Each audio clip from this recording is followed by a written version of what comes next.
হেফাজত ইসলামের 5 মে কী ঘটেছিল আসলে সেদিন, কি হয়েছিল যে রাতের বেলা আসলে তাদের নিরস্ত্র ঘুমন্ত মানুষদের উপরে হত্যাকাণ্ড চালাতে হবে? যতটুকু একেবারে আমরা তো ঘড়ির কাঁটায় ঠিক টাইমটা করিনি, আমরা স্মরণে রাখিনি, বা ওই সময় আমরা এটার ওই পরিবেশ ছিল না ঘড়ি দেখার মতো। তবে আমি স্পটেই ছিলাম, একেবারে শাপলা চত্বরের খুব 100 গজের ভিতরে আমি সেখানে অবস্থান করছিলাম।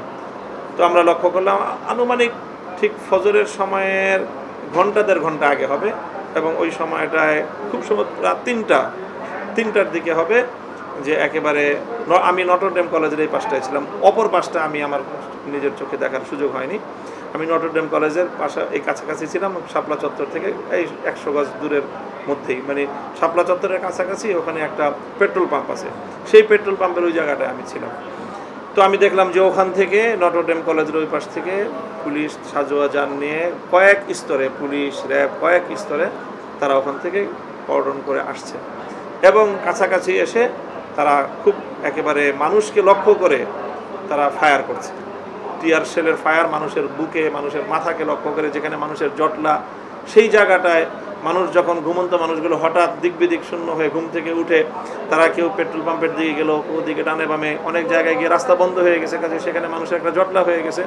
ঠিক সেই জটলার মধ্যে খুব কাছ থেকে এই সর্বোচ্চ 20 থেকে 25 গজ দূর থেকে পুলিশ সেখানে তাক করে তাদেরকে ফায়ার করলো। সেটা হয়তো গুলির ফায়ারও হবে, বন্দুকের ফায়ার, অথবা টিয়ার শেল ডাইরেক্ট তাদেরকে। এত কাছ থেকে যদি বন্দুকের টিয়ার শেল গিয়ে একজন মানুষের মাথায় পড়ে, বুকে পড়ে, সে মানুষটা বেঁচে থাকার কথা না, এই জন্য অনেক রক্তপাত হয়েছে।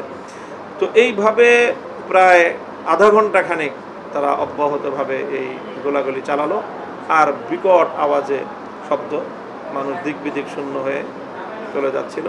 তো যখন আমি একটা আড়ালে ছিলাম, তো যার কারণে আমার ওই জায়গাটায় সরাসরি কোনো গুলি আসেনি, তবে এই টিয়ার শেলের যে গ্যাস দমবন্ধ পরিস্থিতি তৈরি হলো, যখন গ্যাস এই অপারেশন বন্ধ হয়ে গেল, তখন অবশ্য তারা একটা অবকাশ দিয়েছে, যারা বিভিন্ন এইসব জায়গায় সেফ জায়গায় কিছুটা নিরাপদ জায়গায় থাকার সুযোগ পেয়েছে, তাদেরকে এলাকা ত্যাগ করার একটা সুযোগ দিয়েছে। সেই সুযোগে তখন আমি সহ আর অনেক মানুষ আমাদের, তখন আমরা কমলাপুরের ওই পাশ দিয়ে আমরা তখন বের হয়ে আসার সুযোগ পেলাম, এবং তখনও অনেক মানুষ আহত, ক্ষতবিক্ষত, রক্তাক্ত অবস্থায় রাস্তার উপরে পড়ে থাকতে দেখেছি। প্রধানমন্ত্রী, আমি বলার ভাষা নেই যে শহীদের রক্তের সঙ্গে এর চেয়ে নির্মম উপহাস আর যে হতে পারে। সারা পৃথিবী দেখেছে, প্রত্যক্ষ অসংখ্য অগণিত দৃষ্টান্ত রয়েছে এবং এর প্রমাণ রয়েছে।